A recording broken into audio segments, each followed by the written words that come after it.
Après avoir fait un rêve mélancolique, Sorata Kanda se réveille avec le poids écrasant du monde sur son visage. Et par poids du monde, j'entends les fesses de son chat. Il se rend compte qu'il s'est endormi en jouant à un jeu et pense que son adolescence est trop terrible pour être décrite. Après avoir mis son chat de côté, il s'installe dans son lit et est accueilli par un autre cul. Plus précisément, les joues de sa camarade de dortoir et sans paix, Misaki Kamigusa. Surpris par le spectacle qui s'offre à lui, il la réveille et elle déclare qu'elle veut se marier quand elle sera grande. Sorata essaie de se préparer pour aller à l'école, mais comme Misaki le dérange, il décide de sortir précipitamment de la pièce. Il est arrêté par une autre vue choquante, Chihiro Sangoku, la conseillère du dortoir. Pourquoi cette poitrine provocante alors que c'est la cérémonie d'accueil de l'école? A-t-elle l'intention de faire des avances aux élèves? Elle pense juste au beau-père célibataire qui pourrait être présent. Chihiro lui demande alors de réparer le panneau cassé à l'extérieur du dortoir. Pendant que les chats le regardent le réparer, des filles passent et reconnaissent le dortoir grâce à la plaque. Le dortoir Sakura de l'Université des Arts de Suimei ou Suiko. C'est l'endroit où l'on met tous les enfants à problème du lycée Suimei. C'est vrai, et c'est précisément la raison pour laquelle Sorata n'a rien à faire ici. Pourquoi? Lancez l'introduction. Dans la salle 201, Misaki, étudiante en 3e année de Beaux-Arts.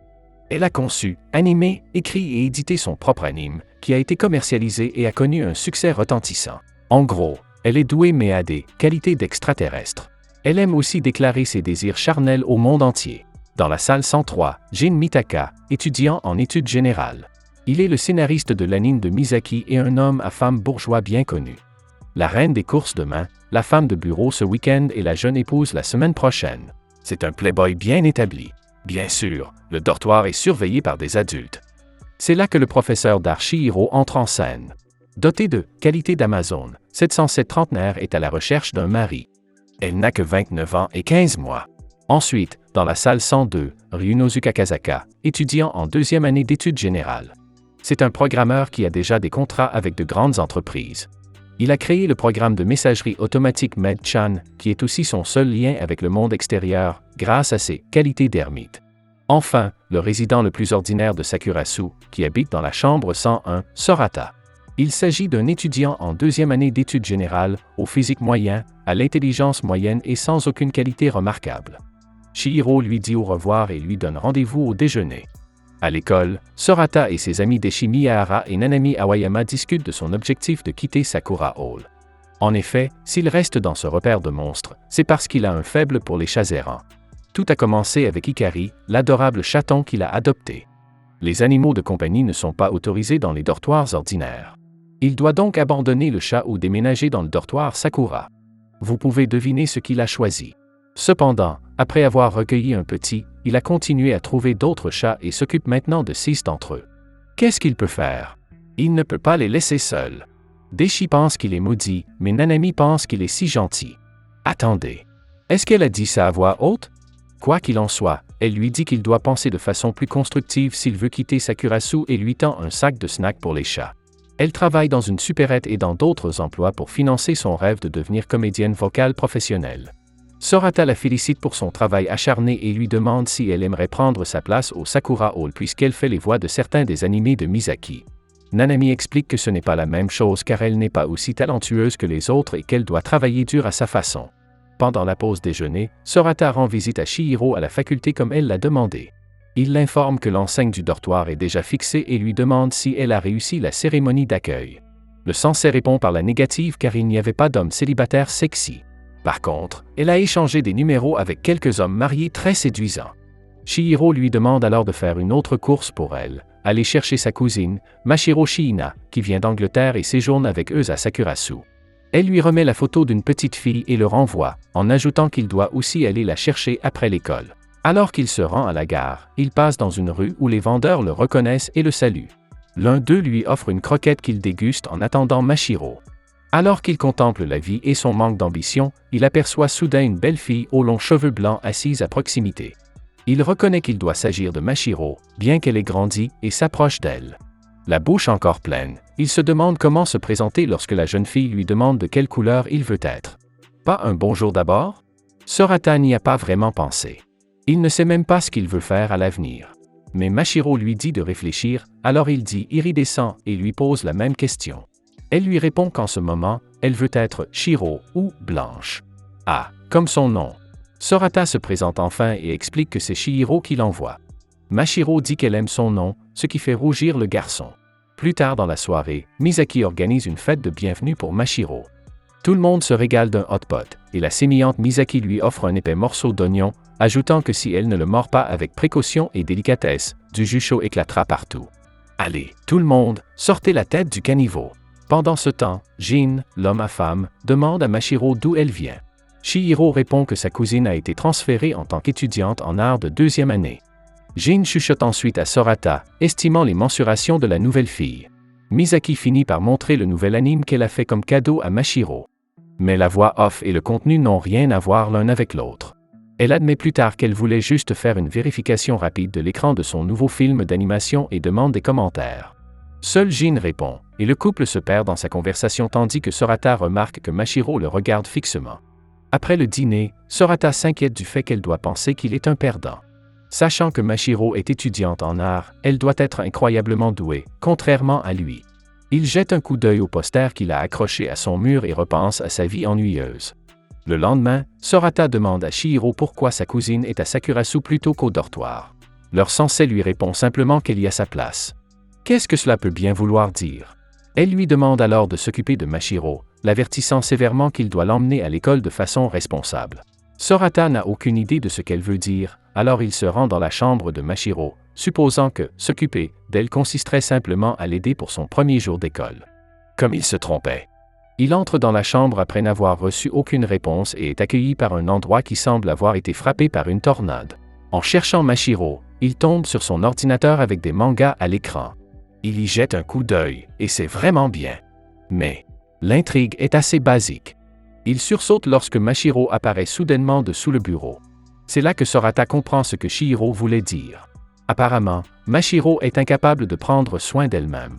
Et quand je dis incapable, cela signifie qu'elle ne peut vraiment rien faire, pas même choisir ses sous-vêtements. Ainsi, notre garçon paniqué lui jette quelques vêtements et lui dit de se laver le visage, sinon ils seront en retard à l'école. Mashiro s'exécute mais revient trempé, ce qui stresse encore plus Sorata. Il n'a pas le choix, alors il lui ramasse tous ses vêtements et nettoie le désordre qu'elle a fait dans la salle de bain. Après avoir tout fait pour elle, il la traîne jusqu'à l'école, où ils arrivent très en retard. De retour à Sakurasu, Sorata réunit tout le monde pour une réunion. Il explique ce qu'il a vécu le matin et demande de l'aide pour s'occuper de la jeune fille complètement dépendante. Cependant, personne n'est intéressé, et tout le monde est d'accord pour dire qu'il devrait être en devoir de Mashiro. Pauvre enfant. Le lendemain, Sorata tente de préparer le petit déjeuner. Mais lorsque Mashiro apparaît devant lui et que Misaki est de nouveau presque déshabillé, ils décident qu'ils achèteront simplement de la nourriture dans une épicerie. Au combini, Sorata choisit la nourriture à acheter pour qu'ils puissent manger tous les deux avec le peu d'argent qu'il a. Mais avant de pouvoir choisir, il voit Mashiro engloutir un Baumkuchen non payé. Il la gronde et lui demande ce qu'elle a fait toute sa vie si elle ne sait même pas qu'elle doit payer pour manger. Elle répond simplement « J'ai fait des dessins » et le répète plusieurs fois. Rien d'autre. Que lui ont appris ses parents? Rien du tout. Soudain, il rencontre Nanami, qui travaille au magasin. Ils se rendent tous les trois à l'école et Sorata les présente l'un à l'autre. Il explique qu'elle vit aussi à Sakurasu et Nanami commande qu'elles doivent être proches. Mashiro s'empresse de dire que Sorata est son premier garçon, donnant ainsi une mauvaise impression. Elle ajoute qu'elle est contente que Sorata soit son premier, ce qui aggrave le malentendu et fait fuir Nanami. Mashiro dit alors qu'elle était entourée de filles en Angleterre, et que Sorata est donc le premier garçon avec lequel elle se lie d'amitié. Elle est vraiment désespérée. Chez Suiko, Deshi demande à Nanami si elle a vu Sorata, mais elle s'énerve, ce qui le rend confus et suspicieux. Pendant ce temps, Sorata se remplit d'eau pour le déjeuner parce qu'il n'a pas les moyens de se payer un repas, grâce à Mashiro et à son Baumkuchen. Chihiro apparaît et le taquine sur sa triste histoire de déjeuner, et Sorata lui demande de prendre ses responsabilités et de le rembourser. Cependant, l'enseignante change de sujet et lui demande son plan de carrière. Elle lui conseille de le prendre à la légère et de le soumettre, mais le garçon est visiblement encore en train d'y réfléchir. Lorsque Sorata retourne dans sa classe, Deshi lui montre l'interview de Misaki et Jin dans un magazine. Les deux jeunes gens, apparemment des amis d'enfance, sont qualifiés de génies et sont félicités pour leur anime. Mashiro se rend ensuite dans leur classe et demande à voir Sorata, à la surprise générale. Sorata refuse d'abord, mais après avoir remarqué les réactions de ses camarades de classe, il accepte sa demande. Deshi le taquine après le départ de Mashiro. Il voit Nanami l'air ennuyée, ce qui indique qu'elle se fait toujours une fausse idée de sa relation avec la fille. Oh, quelqu'un est jaloux. Après les cours, Sorata voit Mashiro avec une femme qui s'avère être son éditrice de manga, Ayano Ida. Alors qu'ils rentrent chez eux, ils passent devant le combini où travaille Nanami. Mashiro décide de s'y arrêter pour dissiper le malentendu de Nanami sur sa relation avec Sorata. En réalisant son erreur, Nanami panique jusqu'à ce qu'elle remarque que l'autre regarde le Bonkushen sur le comptoir. Mashiro sait qu'elle ne peut pas l'avoir si elle ne paie pas, comme Sorata l'a dit plus tôt, alors elle regarde. Mais pas d'inquiétude, Ayano est là pour la sauver. Elle en achète un pour chacune d'entre elles, et elle le mange en partant. Au dortoir, Sorata est accueillie par Hikari avec une traînée de choux. Jin arrive ensuite, expliquant que c'est son anniversaire et que la route des choux de l'horreur a été créée par Misaki, qui a également fait quelque chose de similaire l'année précédente. Lorsqu'il découvre un énorme paquet cadeau dans la pièce, Sorata tente de s'excuser, mais Jin l'en empêche. Comment peut-il lui faire ouvrir la dangereuse boîte tout seul? Eh bien, ce n'est probablement pas quelque chose qui va exploser, n'est-ce pas? Oh, mais elle explose, non pas avec des explosifs, mais avec une Misaki vêtue d'un ruban. Elle salue Jin en lui souhaitant un joyeux anniversaire et lui saute dessus, mais il esquive rapidement, la faisant tomber sur Sorata à la place. Après que Jin ait réussi à la recouvrir d'une couverture, Sorata court dans sa chambre et les laisse derrière lui. Sorata joue à un jeu dans sa chambre et essaie de contacter Ryunosuke lorsque Mashiro apparaît devant sa porte. Elle l'appelle dans sa chambre et lui demande d'enlever ses vêtements. Il se demande ce qu'elle prépare et Mashiro lui explique qu'Ayano l'a conseillé. Elle veut voir le corps nu de Sorata pour avoir une référence pour ses dessins. Après avoir pris connaissance de ses raisons, Sorata accepte à condition de garder ses sous-vêtements. Mashiro commence à observer son corps, laissant le garçon incroyablement troublé. Elle lui demande de la prendre dans ses bras, et même s'il veut refuser, il ne peut pas. Alors, nous y voilà. Soudain, Mashiro lui demande s'il a fait l'acte. Ce à quoi le garçon maladroit répond que non. Elle lui fait remarquer qu'il a un beau corps et qu'il est donc surprenant qu'il ne l'ait pas encore fait. Sorata explique timidement qu'il a joué au football à l'école primaire et au collège, et que c'est pour cela que son corps est en forme. Mashiro se demande s'il a arrêté de jouer à cause d'une blessure, mais le garçon répond qu'il s'est simplement rendu compte qu'il n'était pas doué pour ce sport et qu'il a perdu peu à peu sa passion. Elle se détache alors de lui et commence à dessiner son manga. Il ramasse une page sur le sol et Mashiro lui dit de la jeter car elle va tout redessiner. Sorata l'admire pour avoir redoublé d'efforts et posé sa candidature pour le prix du nouvel artiste, qu'elle n'avait pas remporté l'année dernière. Alors qu'il s'apprête à s'habiller, Mashiro l'arrête et lui dit qu'ils vont continuer ses recherches et qu'elle ne le laissera pas dormir ce soir. Bonne chance, Sorata. Au matin, Misaki demande à Sorata ce qui s'est passé hier soir. Il le nie, disant que ce n'était pas amusant du tout, et lui demande si elle a réussi à faire manger son chou à Jin. L'air déconfit de son visage répond à sa question.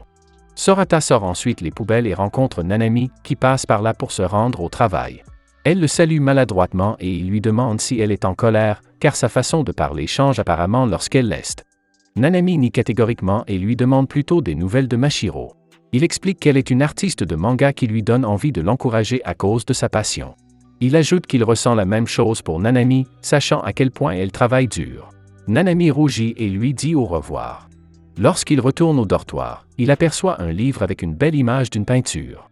Il murmure un compliment et Mashiro apparaît soudain à côté de lui, disant « merci ». Confus, il demande à quoi correspond ce remerciement. La jeune fille lui répond clairement que c'est parce qu'elle a dessiné le tableau qu'il a complimenté. Jin, qui passait par là, entend leur conversation et lui dit de vérifier la couverture du livre. Il le fait, et il est accueilli par le nom complet de Mashiro. Sorata cherche alors son nom sur Internet et découvre qu'il s'agit d'une artiste anglaise mondialement connue. Si vous avez aimé la vidéo, abonnez-vous, laissez un like et un commentaire pour aider la chaîne à grandir. Merci d'avoir regardé cette vidéo.